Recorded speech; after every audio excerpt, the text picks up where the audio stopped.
Hello students, welcome to my channel. आज हम लोग पढ़ने जा रहे हैं इतिहास पाठ 6 भक्ति सूफी परंपराएं। पिछली वीडियो में हम लोगों ने पढ़ा था भक्ति सूफी परंपराएं में महान और लघु के बारे में। हम लोगों ने इसको स्टॉप कर दिया था। इसमें हम लोग जगन्नाथ जी के बारे में पढ़े थे, पूजा प्रणाली के समन्वय में। अब हम लोग महान और लघु परंपराएं के बारे में जाने थोड़ा सा। महान और लघु जैसे शब्द 20वीं शताब्दी के समाजशास्त्री रॉबर्ट रेडफील्ड द्वारा एक कृषक समाज के सांस्कृतिक आचरणों का वर्णन करने के लिए मुद्रित किए गए हैं।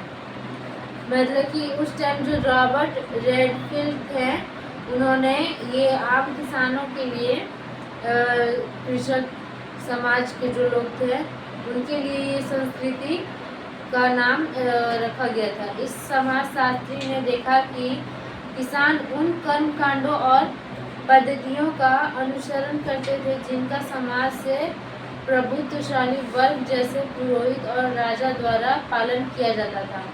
मतलब कि किसान उन देवी देवताओं का पूजा अर्चना करते थे या फिर मानते थे और उनकी अनुसरण करते थे, उनके द्वारा जो बताया गया है, जो कि राजा और पुजारी लोग पूजा करते थे और उनका अनुसरण करते थे।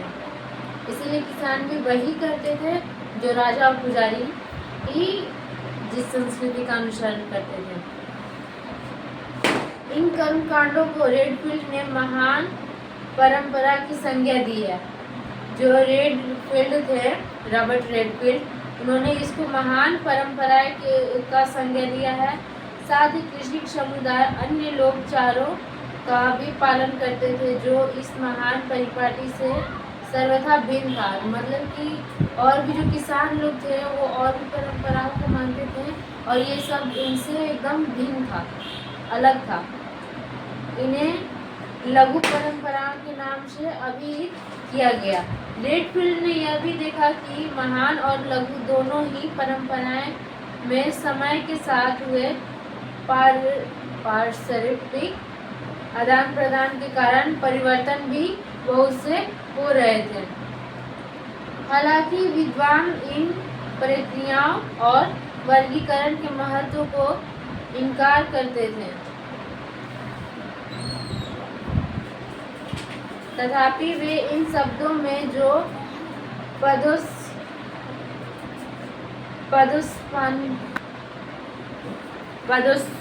पदोत्पानात्मक स्वर का भी उभर आता है, उसकी अवमानना करते हैं लोग। इसे लक्षित करने का एक तरीका इन शब्दों में उदाहरण चिन्ह के साथ प्रस्तुत करना लघु और महान का रॉबर्ट रेडफील्ड का यही कारण था कि इन्होंने महान और लघु को दोनों को अलग किया। अब हम लोग जानेंगे कि भिन्न तरीके से प्रस्तुत किया इस उदाहरण के एक स्थानीय देवता को, जिसकी प्रतिमा को पहले और आज भी लकड़ी की स्थानीय जनजाति की विशेषज्ञों द्वारा गढ़ा गया है, विष्णु रूप में प्रस्तुत किया गया है। विष्णु का यह रूप देश के अन्य भागों में मिलने वाले स्वरूपों का सर्वथा भिन्न है। जो जगन्नाथ जी का स्वरूप है, इनको लकड़ी का जो एक पुतला रहता है, उसी लकड़ी से इनका मूर्ति बनाया गया है। इसीलिए सभी देवी देवताओं का जो स्वरूप रहता है वो पत्थर या फिर मिट्टी का बनता है, लेकिन जगन्नाथ जी का स्वरूप लकड़ी का बना हुआ है, इसीलिए इसे भिन्न कहा गया है। समन्वय जैसे उदाहरण देवी संप्रदायों में मिलते हैं। देवी की उपासना अधिकतर सिंदूर से पोते गए पत्थर के रूप में ही की जाती थी। पहले के लोग थे जो जिसमें ज़्यादा सिंदूर पोता जाता था, लगाया जाता था, उसे देवी का स्वरूप माना जाता था।